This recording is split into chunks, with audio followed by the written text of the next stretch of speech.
मन्त्री महावीर पुनले आफूलाई भेट्न आउने जति पनि जेनजीहरू छन् उनीहरूलाई यसरी सम्झाउँदो रहेछन्। सुन्नुहोस् त, युवाहरू आउँछन्, तिमीहरू चाहिँ गाउँ गाउँमा जानुपर्छ, जाऊ।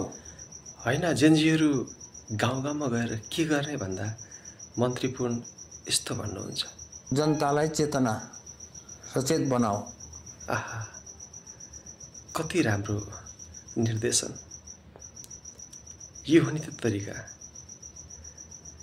हुन पनि हो नि, हाम्रो कुनाकन्धारामा रहेका जनताहरूलाई सचेत बनाउनु पनि युवाहरूको दायित्व हो नि त।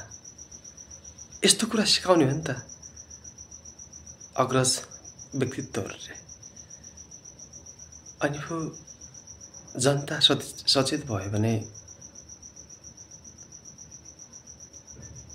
सबै देशै सचेत हुन्छ, देशमा केही परिवर्तन हुन्छ नि, होइन?